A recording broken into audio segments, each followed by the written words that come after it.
Olá, sejam muito bem-vindos. Hoje o nosso papo é sobre duas estratégias, olha, poderosíssimas e totalmente legais para otimizar a carga de impostos aqui no Brasil.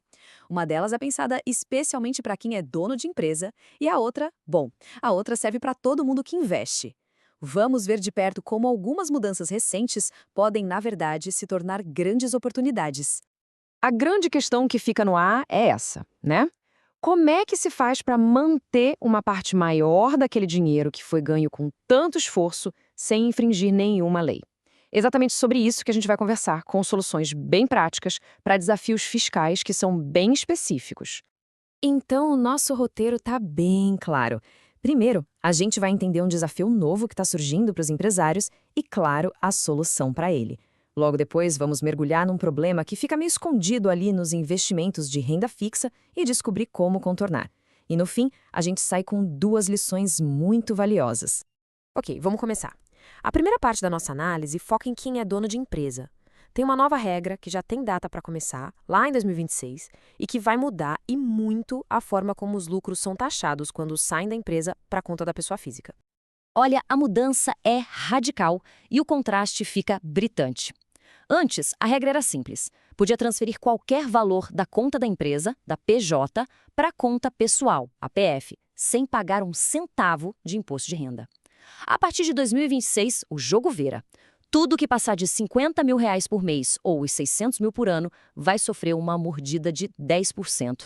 E para a gente ter uma ideia do tamanho do impacto, vamos a um exemplo bem prático.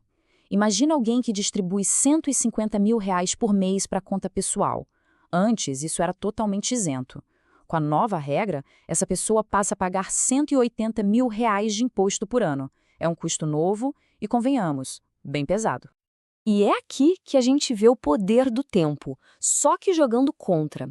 Esses R$ 180.000 por ano, se a gente projeta isso ao longo de uma carreira de 30 anos, viram mais de R$ 5 milhões pagos em impostos. É um dinheiro que poderia estar lá, construindo patrimônio, e que acaba indo embora. Mas como dizem, para todo problema existe uma solução.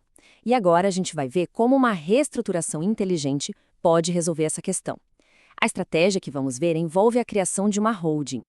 O plano de ação é bem direto. Primeiro passo, limitar a retirada mensal para a conta pessoal, algo como R$ 35.000, para ficar com uma margem de segurança boa, bem abaixo do teto de 50 mil, e não acionar o imposto. O dinheiro que sobra na empresa, em vez de ficar parado, é usado para investir, só que diretamente pelo CNPJ.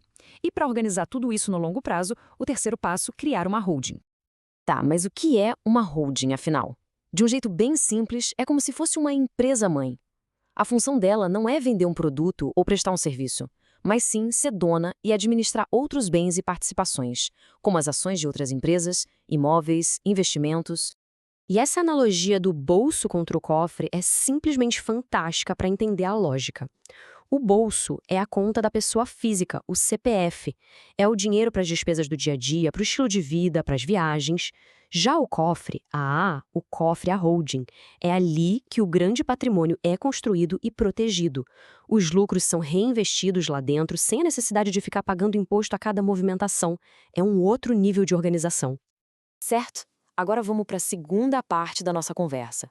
Uma parte que, na verdade, afeta todo mundo. Existe uma falha meio escondida naqueles investimentos considerados super seguros, como renda fixa, que acaba silenciosamente prejudicando o crescimento do patrimônio.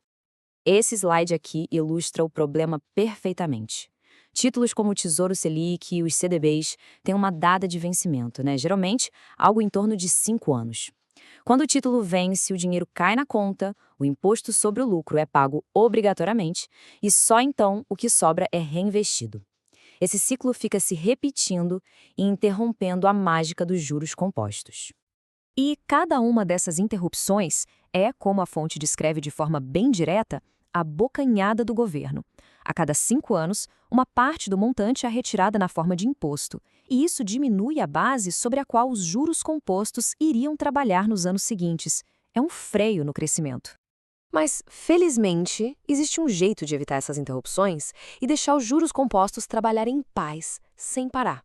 A solução está num tipo específico de investimento, um ETF de acumulação. Essa tabela deixa as diferenças bem nítidas. O ETF Alpons 11, por exemplo, que investe em títulos públicos atrelados à Selic, não tem data de vencimento. E o que isso significa? Significa que o imposto só é pago lá na frente, quando houver a decisão de vender, e não de forma obrigatória a cada 5 anos. A alíquota é sempre de 15% sobre o lucro e ainda por cima não tem IOF. E aqui está o resultado final dessa diferença na estrutura. Depois de 30 anos, aqueles R$ 500 mil iniciais, sofrendo as tais bocanhadas do imposto a cada 5 anos no Tesouro Selic, se transformariam em pouco mais de R$ 6 milhões. Agora, no ETF, sem nenhuma interrupção, o mesmo valor chegaria a quase 7 milhões e meio. A diferença líquida é de R$ 1.352.000. Esse é o custo de ter os juros compostos interrompidos. É impressionante como uma simples mudança no veículo do investimento pode gerar um resultado tão superior no longo prazo.